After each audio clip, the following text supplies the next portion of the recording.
You're slowly highlighting everything. No, I'm trying to like get words I know to stand out exactly to what me. you're doing. Okay, I'm just gonna go. Okay. Let's see how well it goes, shall we? Charles and his father, Charles, of course, being the septic guy, they went to the Walters property to take a dump. Trial began in November 1998. What did I say? They rotated them now and then. I don't know. You also use the word whatnot when you just want to like dismiss shit and whatnot. I sound so much cooler than I am. She was downtown with it. Just kidding. A pair of size white tennis shoes. A pair of size white tennis shoes? What size is that? I have Prosecco in the back seat of my car. It's probably hot as shit. It is. Should I go get it or just forget No, it? because we're going to try and buzz through this. Yeah. No pun intended. I'll drink it tonight when you leave. Yeah. Nothing. Did I believe mention you. Nothing. I believe you. Jessica came forward and started lying about Danny. You know, he's getting ramrodded. This is ridiculous. Railroaded, not ramrodded. That was later in jail. Oh my God. We were so staid in the beginning of this thing, and now we're like, yuk, yuk, yuk, yuk, yuk. Greenview, Missouri is an unincorporated community with a population of 15,000 and is located near the Lake of the Ozarks. The Lake of the Ozarks is a reservoir that was created when the Osage River was dammed up. There are 1,500 miles of coastline with inlets and coves surrounded by beautiful canopies of trees. The lake has always been a destination for those who love to hike, boat, and fish. And the popular show on Netflix called Ozark has drawn even more investors to the area, making parts of this lake a rich man's playground. But in 1997, the murders of 2 local Greenview residents placed the underbelly of the local drug culture on full display, showing everyone that in order to find the truth, you just have to scratch the surface. The Walters home in Greenview was on vast acreage and at the end of a very long driveway. 70-year-old Lena lived there with her 67-year-old husband Leonard, and they had married later in life, so that while they didn't have children together, Lena had a son from a prior marriage, and so Leonard and Lena were able to enjoy their 3 grandchildren. And Kath, Leonard was a retired truck driver, and even though he was retired, he still dabbled in small businesses. He had a dump truck that he would use sometimes to like haul gravel. He also had, as I said, significant acreage, and so he actually leased out the back 40, which in his case was the back 150. He had 150 acres that he actually allowed a friend of his to use, and the friend had a septic business. So the friend would come out, empty the septic waste onto the back 150 of his property. This friend, his name was Charles, he only paid him $5 per dump. Leonard was also known to be really handy with farm equipment, so he would help his neighbors a lot. Lena spent her time, of course, she was a housewife, so she took care of the home, and she was also an avid gardener who enjoyed sharing any of the food she got from her garden with their neighbors, which could not have been too close with 150 acres. Right. On Sunday, February 23rd, 2017, Charles and his father went to the Walters property so they could unload some of their septic waste. Now, remember, we talked about there being a long driveway up to the property. So when Charles and his dad started to leave the property, this was around noon, as they drove back past the Walters house, they noticed that Walter was sitting in the front seat of his car. He had a 1975 red Cadillac that he was trying to sell. But what was interesting, Kath, is that Walter was not sitting in the driver's seat. He was actually in the passenger seat. So Charles got out of his car and went over to see him, make sure everything was okay, and was shocked when he walked up to the door.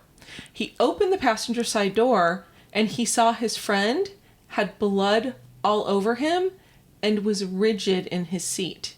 So he called out to his dad. His dad went to the house to try and get Lena, Leonard's wife, to make sure everything was okay.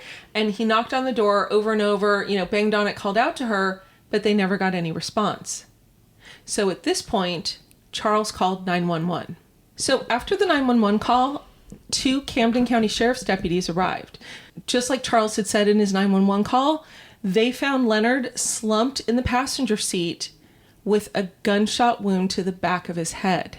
So deputies entered the Walters house and they saw a knife, a pair of glasses, and bloody footprints on the kitchen floor. As they continued to walk through the house, they saw Lena, Leonard's wife, lying on the hallway floor in a pool of blood, and a shotgun was laying at her feet. It was clear to the deputies that Lena had a shotgun wound to the chest and multiple stab wounds. So, of course, the police checked all the other rooms in the house to make sure they could secure the scene. And then as they were going through the rooms, Kath, they actually came across in one of the rooms a hidden safe that contained almost $18,000. And then another $4,300 was found in cash, was found in Leonard's underwear drawer. That is incredible.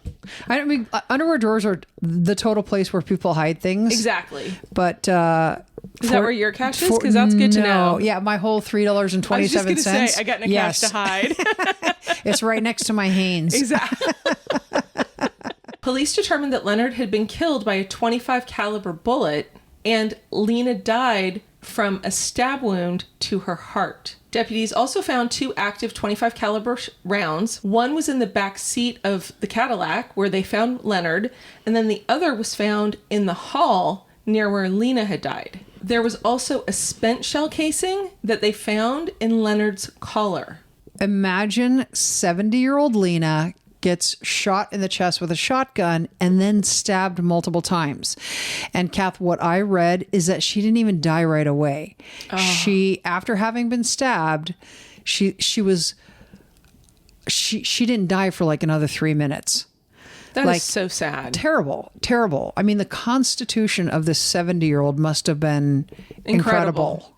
Yeah. So residents, of course, were shocked, because why would anybody want to hurt this old couple who were so helpful in the community and kind?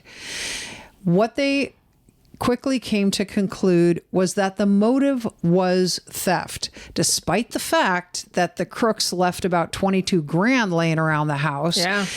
It was discovered that Leonard was a creature of habit. And so he would go to the same coffee shop every single morning and pull out his wallet. Flash his cash. Exactly. And it was kind of generally known that he always had $1,000 in cash on his person. So they determined that that was the motive, despite the fact that the crooks missed out on all this money. And wouldn't you assume that if he had $1,000 cash, that he had to have a stash at home? Because it isn't like he was going to the bank every day and getting $1,000. I would assume that. We'd make good robbers. Exactly. So investigators immediately began interviewing neighbors and locals in the area to try to figure things out. And so they were trying to create a chronology of events. So they spoke with the postman, and because their driveway was, long and their property was large, they had one of those boxes that was just on the road in front of their house.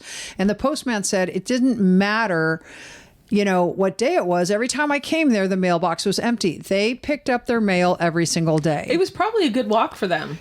Yeah, exactly.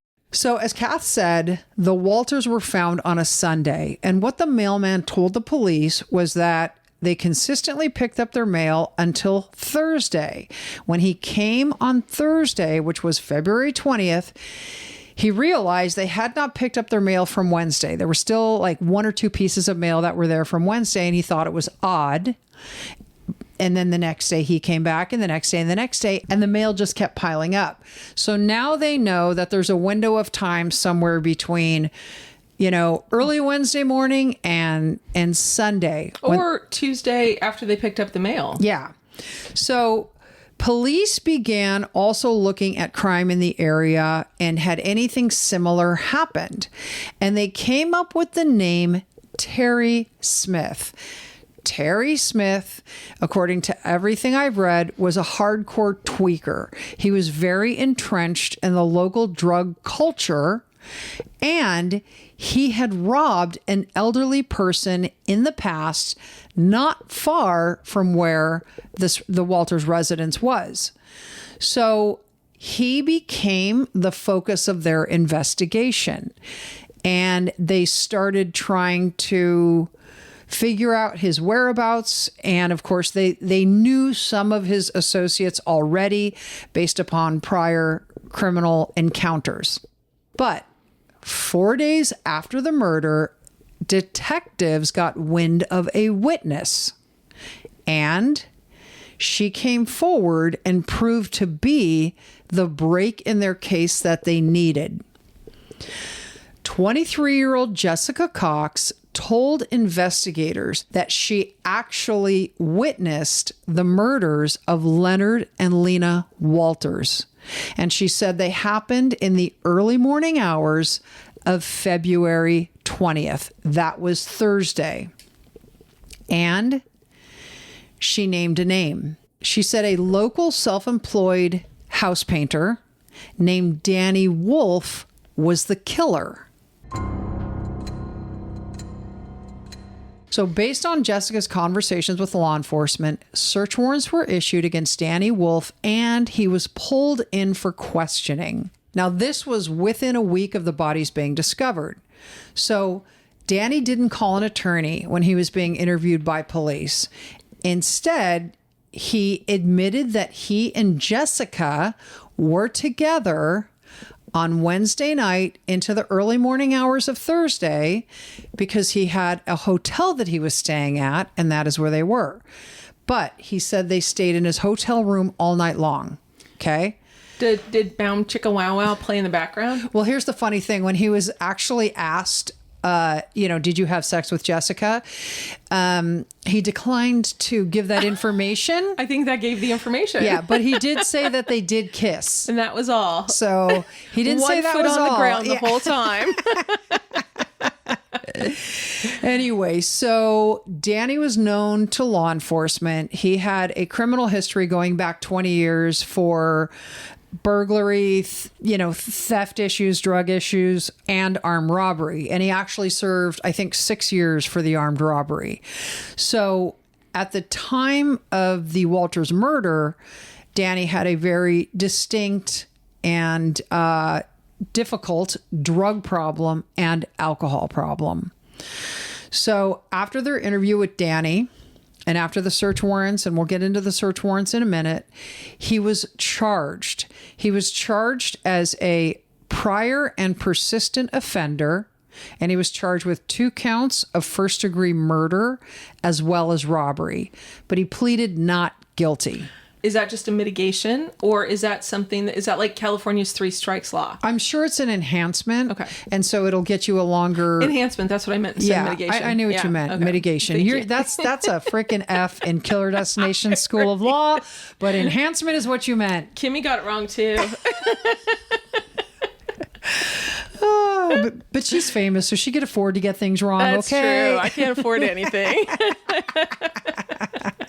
Trial began in November 1998, just over 18 months after Lena and Leonard Walters were murdered. 2 public defenders were assigned to represent Danny Wolf at trial. Now, of course, the prosecutor's primary witness was Jessica Cox because she had been the one, of course, to come to them with this story with an attorney. But she was also given full immunity for her cooperation and her testimony, which I guess doesn't technically make her a jailhouse snitch, but it comes close. Right. But when Jessica took the stand, she told a very compelling story. Jessica testified that she was in a pool league with a bunch of her friends and her fiancé, and every Wednesday night they would go to a bar and have this competition. Now, Kath, after their competitions were over, sometimes they would stay at the bar that hosted the event, and other times they would leave and go find other bars to go to. So on this particular night, so Wednesday, February 19th, this is the day before Jessica said the Walters were killed, she and her teammates returned to Slick's Ozark Bar. And this was the local bar that sponsored Jessica's team. So on this Wednesday night, once they got to Slick's, all of Jessica's teammates and her fiance, they decided they'd had enough. They were going home and going to bed. But Jessica wanted to stay. And she figured she could just find somebody in the bar to give her a ride home. That's what you used to do in college, right? Kinda. Yeah, that's what I thought.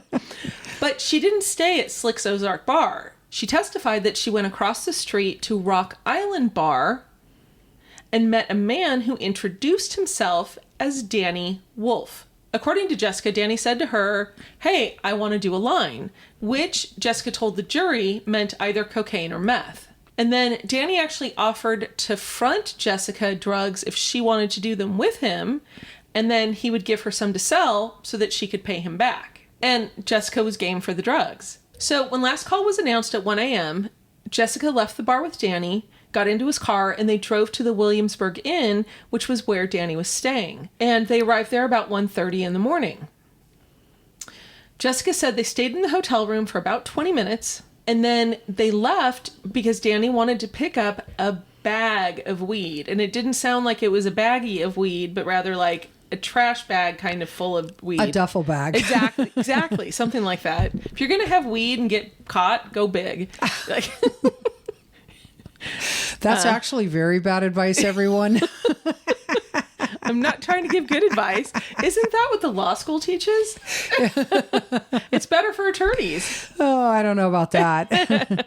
So after they picked up this bag, Danny and Jessica returned to the hotel room, and Danny actually removed some handcuffs from this bag. So it wasn't just a bag of weed. Kath, Danny then changed, and he put on black parachute pants. Tell us it's the 90s without telling us it's the 90s. Totally. And the funny thing is they're back. You know? I know.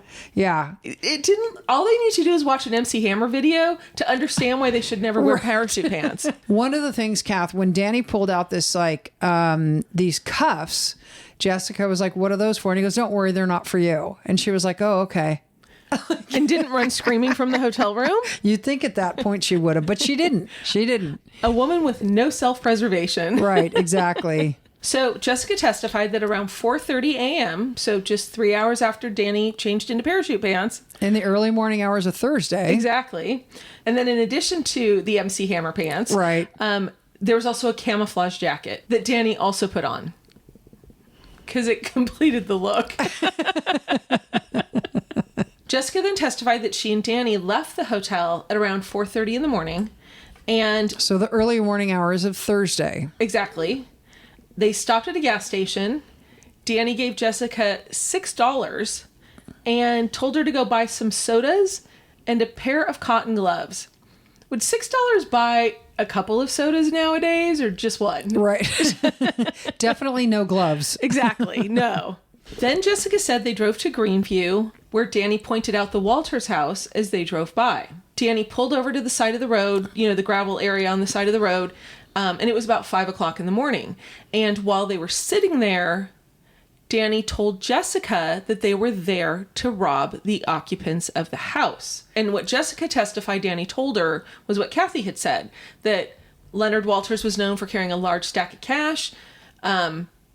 He always had it on him, and Danny wanted that money really, really, really, really badly. Then Danny told Jessica that the Walters were actually expecting him early in the morning, and because he had called them and talked to them about test driving the red 1975 Cadillac that Leonard Walters was selling. So had my mom lived in Greenview, she would have absolutely purchased that 1975 red Cadillac. Your dad would have as well. Growing up, my parents always had Cadillacs, but they weren't only had Cadillacs. Yeah. If it wasn't a Cadillac, it meant the kids were driving it. Right, exactly. And then it was my grandma's Cutlass that we were driving. But yeah, my mom loved Cadillacs, and they are such smooth cars. And all of their Cadillacs were at least 10 years older. Like at least 10 years older than whatever year it was. Exactly, that they purchased it. I feel like my dad bought one Cadillac that might have been close to the manufacture date, but that was it. They never bought new cars. No. But you shouldn't ever buy new cars. But my whole life, like my whole childhood was just like rolling fat in the caddy. And then fast forward, when my oldest was in high school, my parents had this Cadillac that had to be 20 years old, and he needed a car to drive to high school. So they gave him that one to use. And it just looked so funny and so absurd. He loved it. Oh, totally. Like Imagine how many of his friends he could pack in there. I know. It was at least 20 years old. Just totally funny. But yeah. still running. Yeah. And I know. So Jessica told the jury that Danny put on the gloves that she had bought at the gas station and then told her to put gloves on as well. He then pulled handcuffs out of his pocket. So it's about 6 a.m. They drive to the top of the driveway in front of the Walters house, and Danny got out and knocked on the door. So Lena Walters was the one who answered. Jessica said she was wearing a nightgown, and she went to go get Leonard so that he could take them on the test drive. So Leonard was actually just going to let them toddle on off and take the test drive with just the two of them. And Jessica said to him, I actually would like you to go with me so you can kind of give me the details about the car.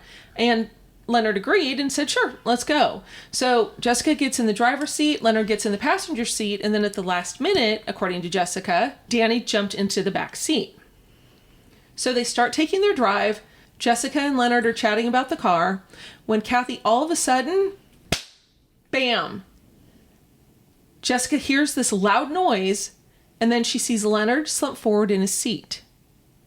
Danny had shot Leonard in the back of his head. Then Danny reached over the seat and took Leonard's wallet out of his pocket and stole the cash. So Jessica then testified that as they drove up to the Walters house, Danny jumped out of the car as soon as they got there. Jessica hadn't even brought the car to a full stop, and he goes and knocks on the door, and Lena answers the door. And Danny said, your husband just had a heart attack. I need to come in. I need to use the phone so that we can call the ambulance. So Danny goes into the house. Of course, Lena lets him in, but when he gets there, he pulls out a shotgun and shoots her in the chest. But that did not kill her. So as she was begging him not to kill her, he took out a knife and stabbed her multiple times, with the fatal blow being the one that hit her heart. So Danny comes out of the house and he's carrying a safe. Danny goes over to his truck, puts it in the back of the truck, jumps in, and they start leaving. And they drive down the driveway to escape. As soon as they're a safe distance from the Walters house, Danny gets out of the car and opens the safe with tools he had in his truck. So they're in a really wooded area. The road that they're on has ravines on either side of it. So after Danny had stuffed this, whatever he got, into his pockets, he then kicked the safe over the side of the road. Then Jessica said Danny got back in the truck. They drove to a condominium complex called Port Valero. Danny said that he had a shed there that he was able to store his tools and canvas and all those other painting accoutrements that he needs. I like that. He's You're now welcome. French. But he didn't have a key to it, so he had to get the custodian to come over, and once he did, the custodian unlocked the shed for him. Jessica said that Danny told her that he had thrown the gun in a river that was behind the condo complex. Danny put on the clothing he used when he painted. Then Jessica said Danny handed her $540 in cash to keep her quiet. Because what he said to her was, if you have this cash, you're an accomplice. But if you rat me out, I'll kill you. Jessica then asked Danny to drop her off at a hospital, which he did. So during the trial, officers testified that when Jessica was originally interviewed by law enforcement, she had already been given immunity. And so this is how the police became aware of Jessica. So this is kind of a crazy story. Jessica asked Danny to drop her off at the hospital, which he did. Gave her the $540. Jessica called her fiance, a guy named Alan, who was also on her pool team. Exactly. Her competitive pool team. Exactly. And according to Alan, she called him from a payphone at 7 a.m., even though she testified it was between 8:30 and 9. So she calls Alan and she says, honey, I've been kidnapped. I'm at the hospital. I'm okay. And the man has been caught, but can you come pick me up at the hospital?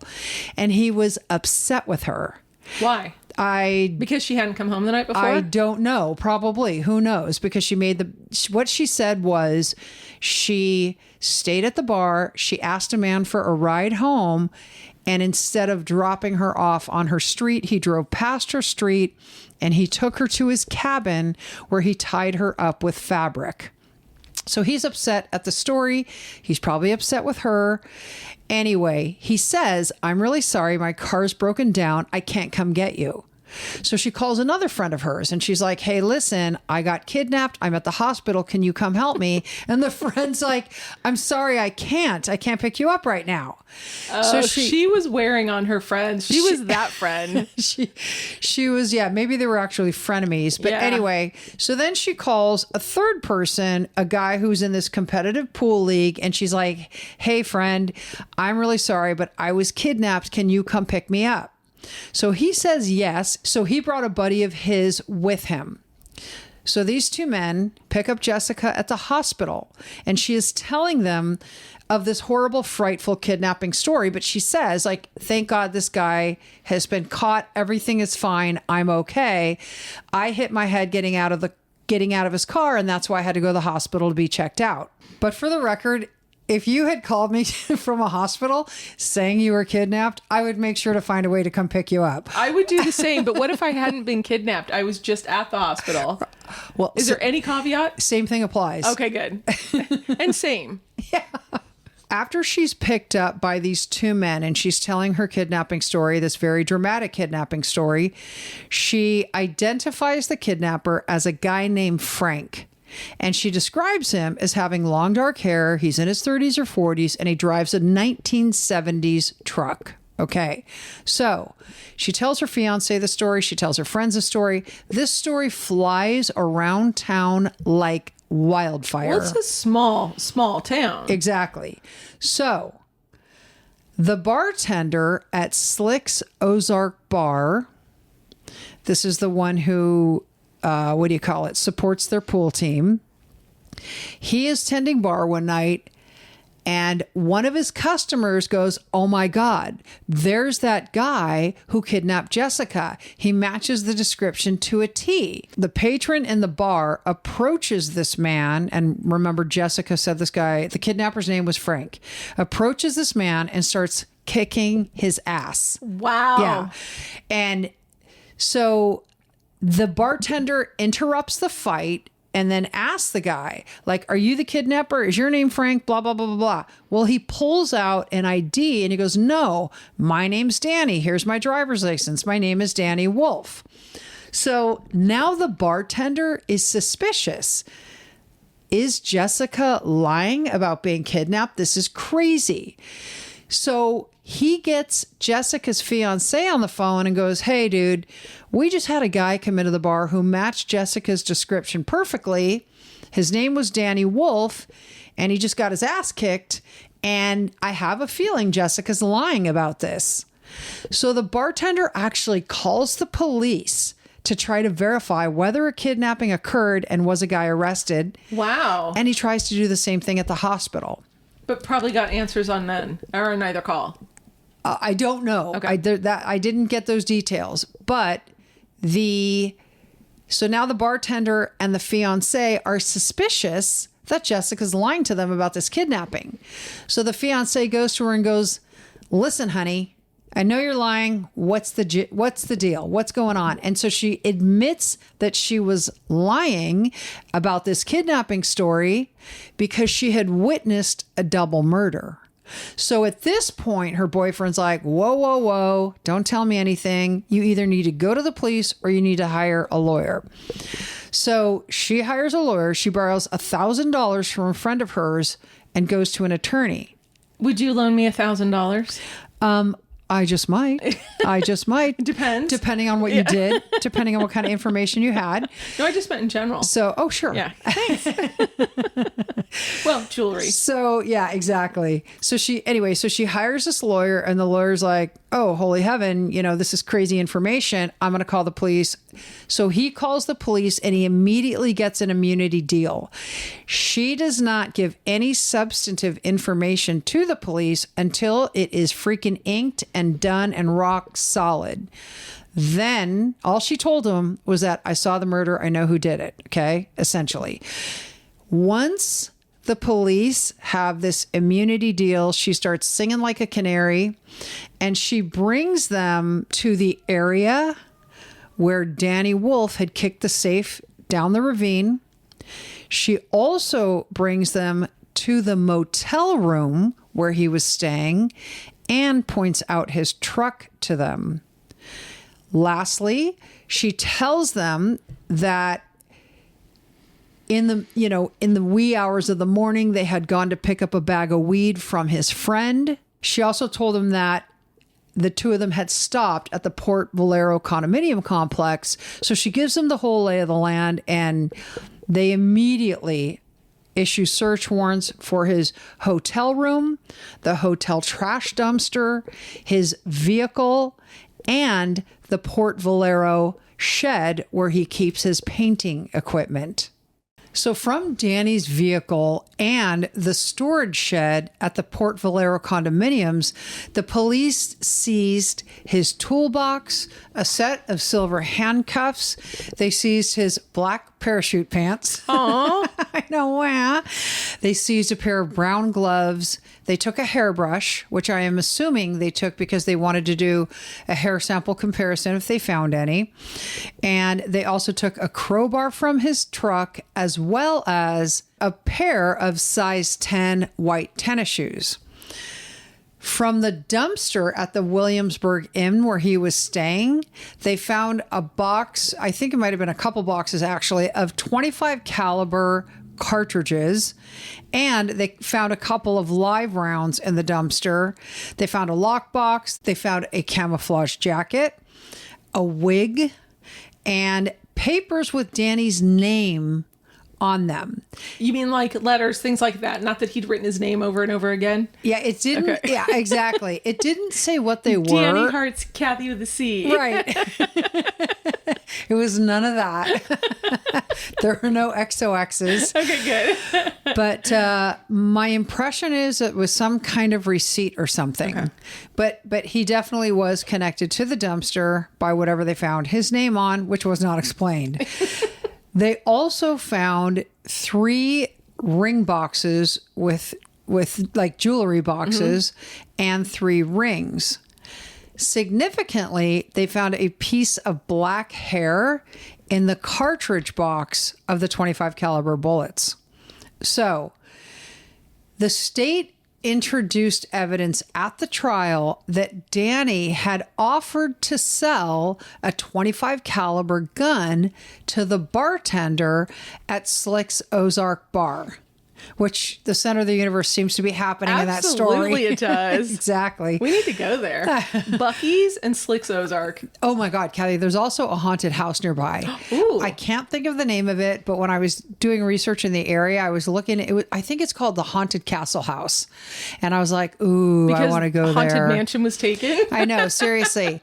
But they had, it had this interesting history with many, many residents over time, and it had a graveyard in the backyard. And it was so old that it's like, have you ever visited one of those really old graveyards where the granite is essentially like a rock and there's no discernible name. Yeah. It looks like that. But it looks so cool. I love cemeteries. So anyway, back to Danny trying to sell the gun to the bartender. Okay. And so apparently the bartender said, no thanks. Don't need a gun. Have a good day. So they also called to the stand Danny's friend. So you know how Jessica said that she and Danny went to this friend's house in the middle of the night to get a bag, and Danny was saying, oh, it's a bag of weed. And at some point he pulled handcuffs out of this bag. Right. Well, that friend took the stand, and he testified that on Wednesday, and this was the day before the murders, Danny had come to him and said, hey, can you help me do a paint job tomorrow on Thursday? And by the way, can I leave this bag here? So he says, sure, I'll do the paint job and I'll take your bag. So he takes this bag and he puts it away. Well, one of his friends looked in the bag and saw that there was a wig in the bag. Was it a woman's wig? All I know is that it was a long wig with like gray, black, white kind of strands of hair. And so this was nowhere near Halloween. But also, it's like there was no indication that a wig was actually used in the commission of this crime. I Right. saw it nowhere. Anyway, it's odd that this wig was in the bag, and this is the bag that, Danny and Jessica came and got in the middle of the night. Right. So whether it had weed in it, I don't know. But we know it had handcuffs, and we know it had a wig. So last but certainly not least, the prosecution called to the stand Paul Heilman. Now, Paul Heilman was a lovely jailhouse snitch. Aw. I know. Aren't they all? With a with a history of serious mental illness. And he shared a cell with Danny in the Camden County Jail as Danny was awaiting his trial. And of course, he came to the stand and he testified that Danny confessed to the murders. Of course. No surprise. Exactly. Now, I don't know, and I couldn't find what Paul Heilman was in jail for, what kind of charges he was awaiting. But what we do know is that he got a reduced sentence from the prosecutor in exchange for his testimony. No surprise. Right. So as we've talked about, the prosecution relied almost 100% on Jessica's testimony. So of course, the defense strategy was, let's hammer her and show that she is not credible. Mm-hmm. Let's show that she is a lying liar who lies. Right. So they start with the timeline. The defense was going to show that Jessica framed Danny Wolf, that it was Jessica who was a part of this, and that Danny was just a fall guy, a patsy. A patsy. So the defense brought the coroner to the stand, and the coroner testified that Leonard and Lena Walters had died 24 to 36 hours prior to their bodies being found. Now remember, Jessica said this all happened, Danny Wolf did this on Thursday, February 20th. But the bodies weren't found until February 24th, 4 days later. And the coroner said that his time of death was not consistent with the state's theory. Then we also talk about the defense bringing on two people as witnesses who testified under oath that they had seen Leonard and Lena Walters after Jessica said they'd been killed. Again, Jessica's timeline doesn't make sense. And so then the defense also went after Jessica herself, right? She was a supposed victim, but did not go to the police for several days and not until she had retained the services of an attorney. So the defense also pointed out that before Jessica gave what became her third recording, which is what was being used by the prosecution, she had given 2 verbal interviews which contained different information than her final recording. Right. Her final recording was very bolstered. Right. Yes. Almost with facts that she came across in the time after it happened. The first 2 statements that Jessica made to police, the first one was not recorded, and the second one was recorded, but police deleted that recording after she'd given her third statement. Which was the one that came in at trial. Exactly. And the funny thing is, I couldn't find anything about whether that officer deleted it intentionally or accidentally. Right. I don't know. Like, oh, we've got another one, or if he was directed to do it. Yeah, we don't know. Yeah.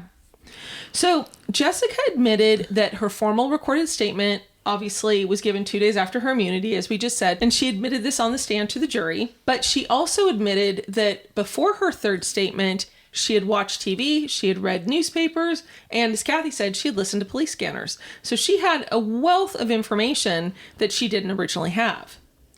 Now, the defense continued to point out inconsistencies and lack of physical evidence that tied their client, Danny Wolf, to the scene. There was no evidence of a glove purchase happening at that gas station.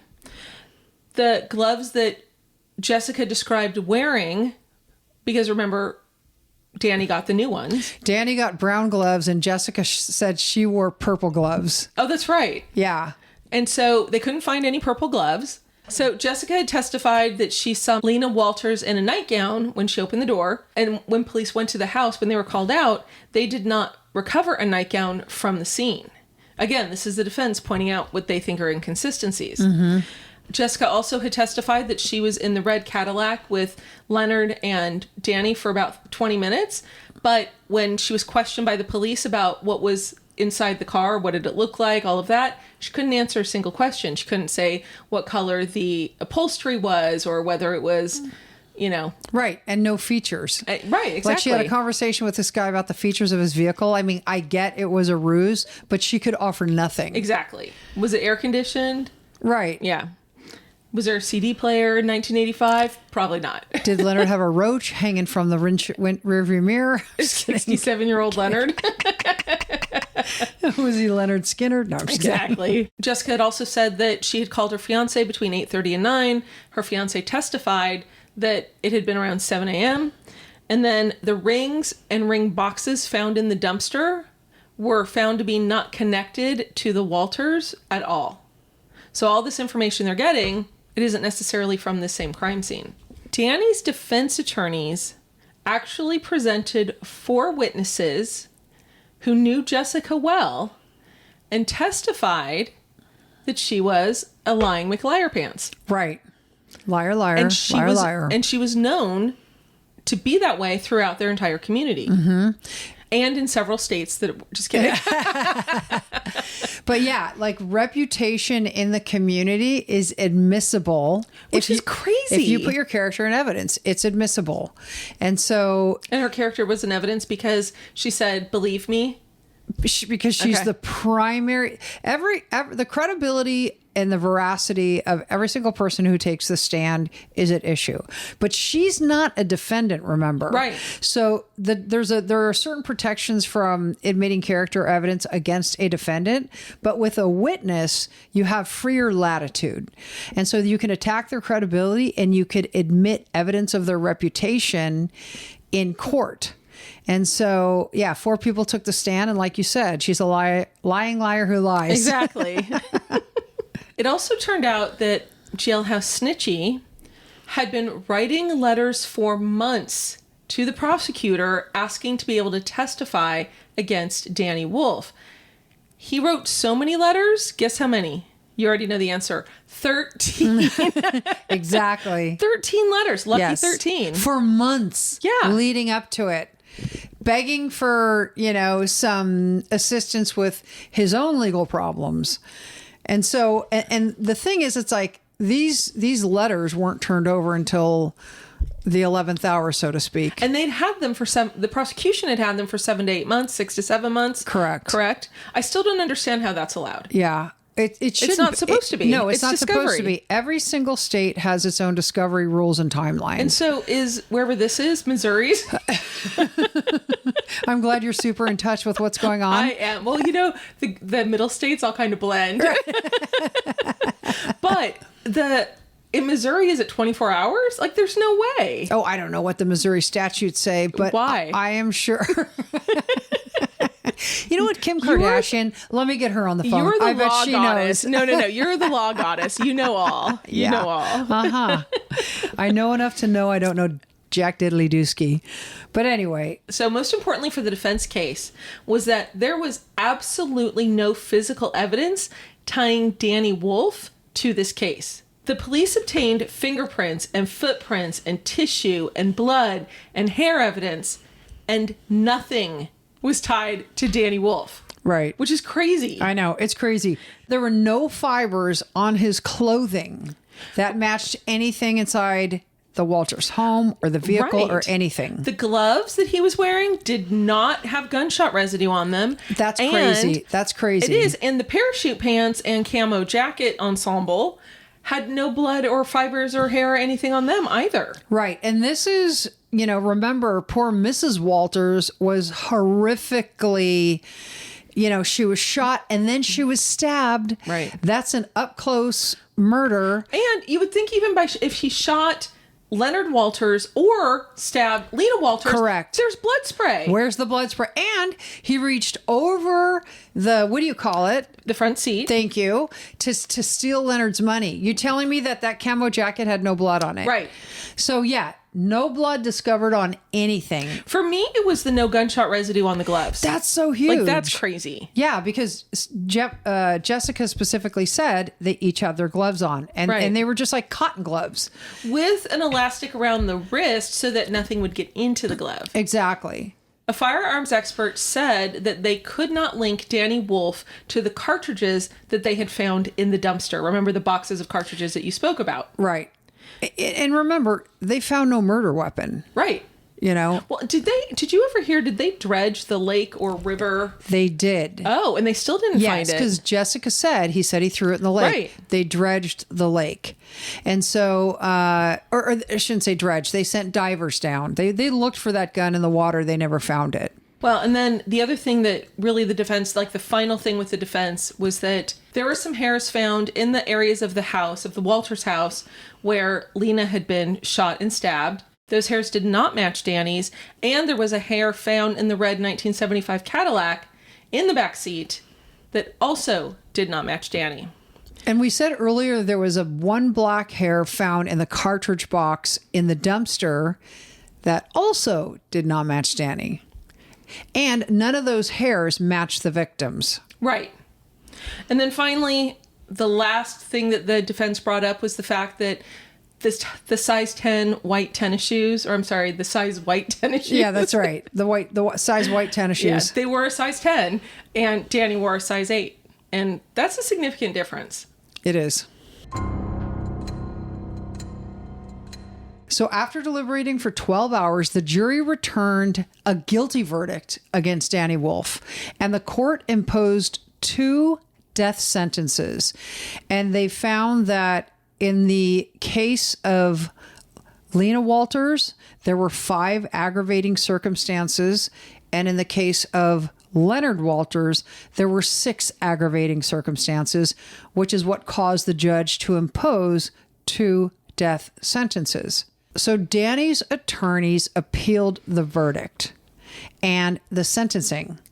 So what they said, they basically said there were 2 main points upon which they built their appeal. They said that the court prevented them from impeaching the credibility of Jessica Cox with information that they knew. The first piece of information was that when she was 12 years old, now this is over 10 years ago, when she was 12 years old, she lied to the police about being kidnapped. And she gave such an elaborate story and such realistic and credible details, as well as a really good description of the suspect, such that a man was arrested for her kidnapping. I don't know if he was charged. I believe he was charged. And then she came forward and said, "Time out. I lied." Well, and so when she was calling her friends and her fiance saying, "I was kidnapped, I'm in the hospital, can you come get me?" They were like, "It's not my turn this week." Right. We're now on rotation. Right. I have every 5th week. Right. But seriously, how do you ever take somebody like that seriously again? But then again, she was 12. Right. And the judge was like... That's even worse. I know. How do you have the composure to lie to cops when you're 12? But whatever. So... and in such great detail. But the judge basically said, look, that was over 10 years ago. It's too remote in time. Yada, wada, ba, ba, ba, ba, ba, ba, ba. I'm pretty sure that's exactly what he said. You know what? I read that in court records. Right. The second thing that the defense wanted to impeach Jessica about was the fact that she had previously lied about being raped in a hotel room. Why that's relevant is because in this situation, we know that she told her fiance and she told her friends, and the whole universe knew that she had been kidnapped. Mm-hmm. Okay. Again, what she said in one of the versions was that when Frankie, the kidnapper, went to get more men to come in and have sex with her, to rape her, that's when she escaped. And so the interesting thing about her kidnapping story was that the court records didn't say she alleged that she was raped, but it was kind of implied. And anyway, so she escaped when he went to get other men to rape her. And so the defense attorneys in the trial wanted to cross-examine her about lying about this in the past, and the judge would not allow it. The second area of the appeal was the fact that the defense asked for a trial continuance, and the judge denied it. And the defense said he should have granted this because the prosecutor admitted, like in the appellate response, they admitted violating discovery rules because they knew about the jailhouse snitch for 6 to 7 months before they revealed him to the defense. And all of the 13 letters that you referenced previously were disclosed even later. So they got all this information right before trial. And so they asked for a continuance for this reason. When the defense investigator tried figuring out who this jailhouse snitch was, Paul Heilman, and they found out about these letters written by him, I believe it was in one of the letters that a man named Phil Dayton was mentioned.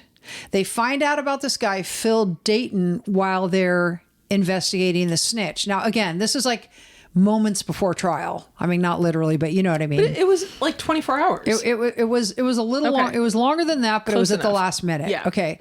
So it was close enough they couldn't do anything about it, essentially. So they find this guy, Phil Dayton. So they're like, who's Phil Dayton? Well, it turns out he was serving time in jail while the jailhouse snitch and Danny Wolf were in jail together. So this guy, Phil Dayton, says, oh, by the way, it's not Danny Wolf who's the real killer. It's this guy named Terry Smith.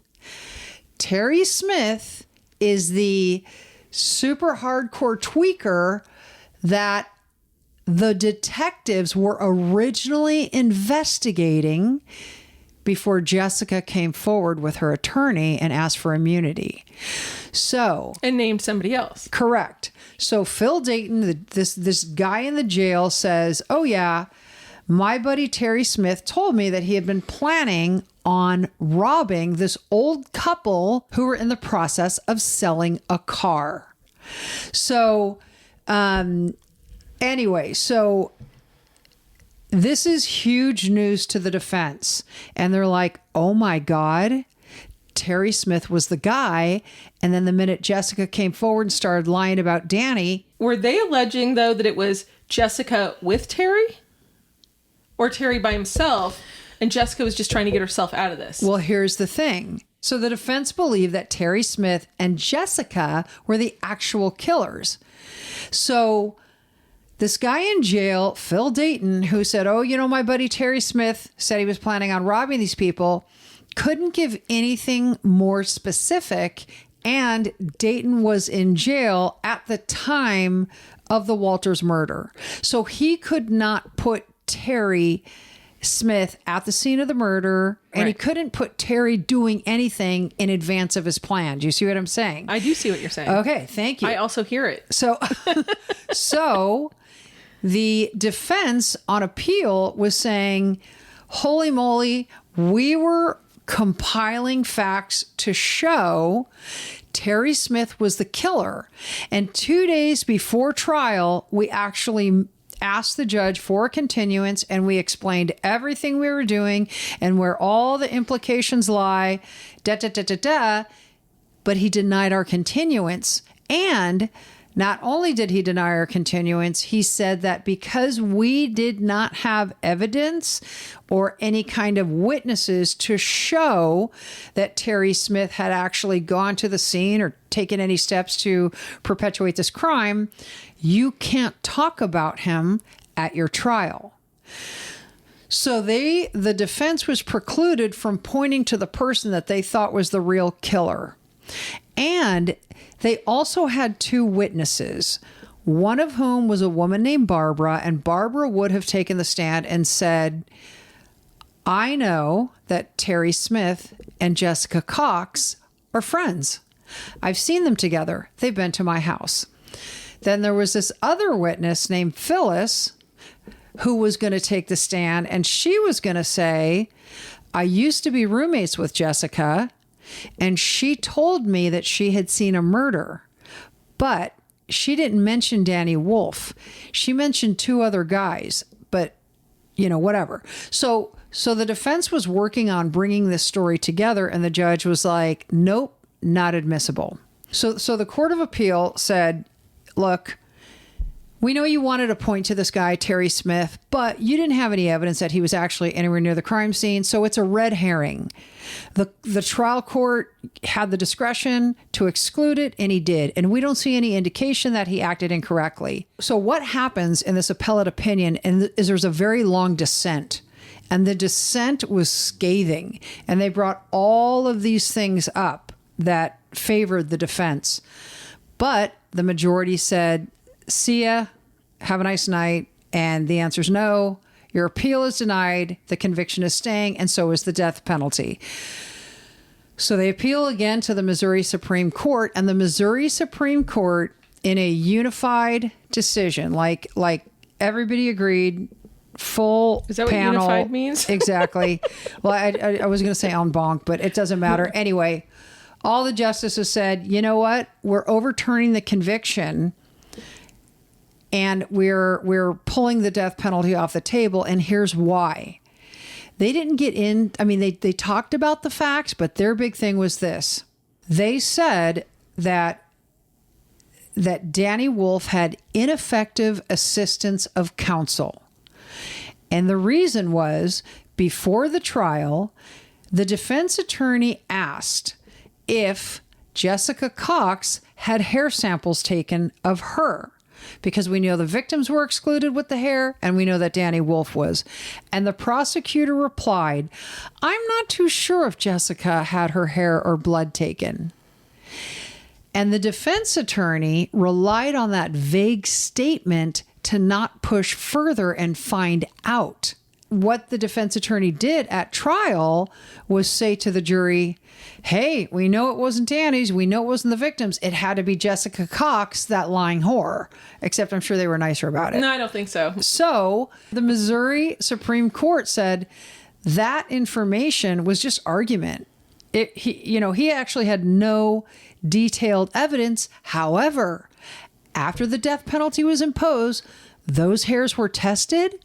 And who did they belong to? The hair on the cartridge in the dumpster belonged to Jessica Cox. So the Missouri Supreme Court said, thank you very much for your service, Mr. Public Defender. You fired. See ya. Wouldn't want to be ya. Yeah. He said you should have tested the hairs before the death penalty was imposed on your client. And it was two public defenders.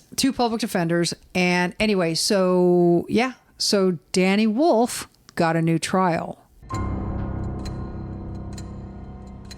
The new trial began on June 5th, 2006, 9 years after Leonard and Lena Walters were murdered. At this trial, the prosecution hammered home the timeline that was consistent with what Jessica had said, saying that the murder happened in the early morning hours of Thursday, February 20th, 1998. They were like, this is the date she said it. She's always been right. Exactly. Yeah. She never changed her story on that. She's a righty writer who tells the truth. Right. Okay. And to support this argument that the murders had occurred on Thursday the 20th, they brought out letters that had been found in the Walters mailbox. The mailman said that the first time he noticed something might be amiss was when he went to deliver the mail on Thursday. Wednesday's mail was still there. A forensic pathologist said he saw nothing inconsistent with the Walters being killed on Thursday morning, even though they were found on Sunday. Now, remember, the coroner testified at the first trial that the deaths had happened 24 to 36 hours prior to that Sunday. Well, of course, this is different than the forensic pathologist.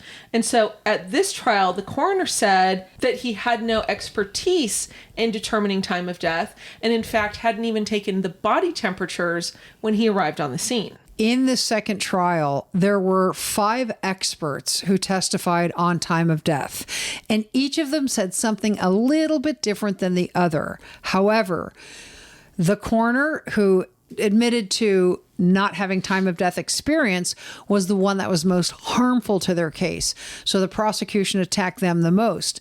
But a jury's job is to resolve the factual disputes. So if you have 5 experts and they're all a little bit different, your job is to say, we believe this one and here's why. But really, this coroner was totally chewed up on the stand. Oh, I'm sure he was. Yeah. Prosecution also brought up an expert who said that, remember, we talked about the shoe print that was found, the bloody shoe print that was found on the linoleum in the Walters house, and it was a size 10, but Danny's defense attorney had said, well, it can't be his, it's a size 8.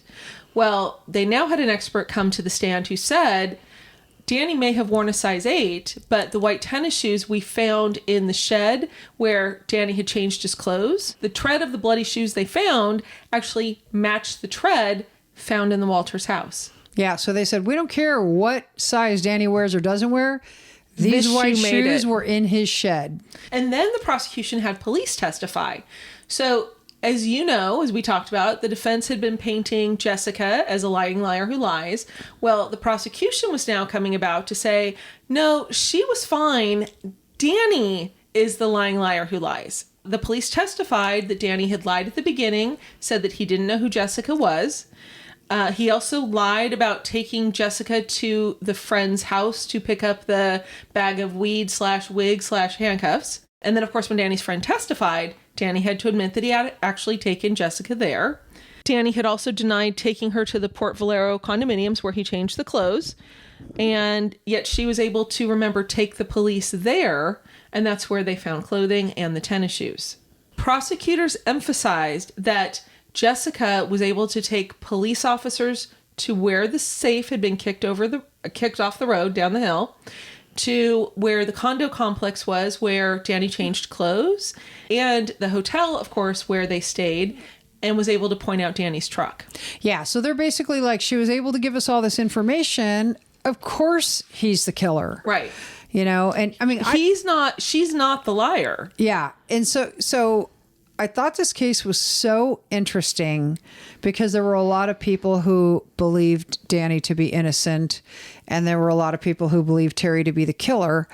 One of the things that I find very interesting is that there were 3 murder weapons. You know, there was the .25 caliber handgun, there was a shotgun, and there was a knife. Like, that's a lot for one person. It is. You know? And you talked earlier about the safe, and you know, you're like, I wonder how big the safe was. There was no picture at the trial of the size of the safe, but leading up to trial, her deposition was taken. And at one point in her deposition, she said, we carried the safe. And so the defense is like, aha, she misspoke. She helped Danny carry this safe out. But the jury was never really, they were shown pictures of the safe as it was like placed down the hill, you know, but they were never given dimensions or how heavy it was. So we're to believe that, you know, Danny shot this guy in the back of the head, went in, and then shot Mrs. Walters with a shotgun, and then stabbed Mrs. Walters with a knife, and then carried the safe out by himself. Right. You know, so I just think this is... Did we ever hear how much money Danny got from that safe? We never did we? I did not read it anywhere. I actually wonder, whoever did this, if they were pissed when they found out they'd left almost 22 grand behind. Yeah, no kidding. No kidding. So, and in the second trial, even though the defense tried so hard to make connections to Terry Smith, they didn't have anything directly tying him to the murder.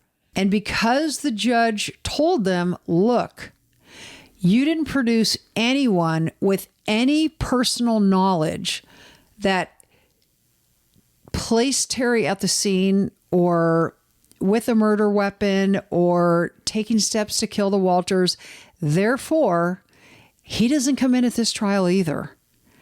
And so they could not point to Terry Smith again as the killer in the second trial.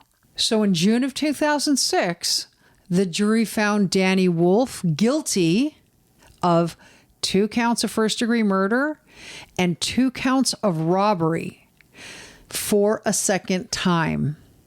However, the judge imposed 3 consecutive life sentences without the possibility of parole and 100 years of time in prison rather than the death penalty. Danny Wolf appealed, and this time his appeals were unsuccessful. Thanks so much for listening. Send us any case suggestions you have. We'd love to hear them. I know. 7-day free trial on Patreon at the $10 level. Thanks for so listening. much.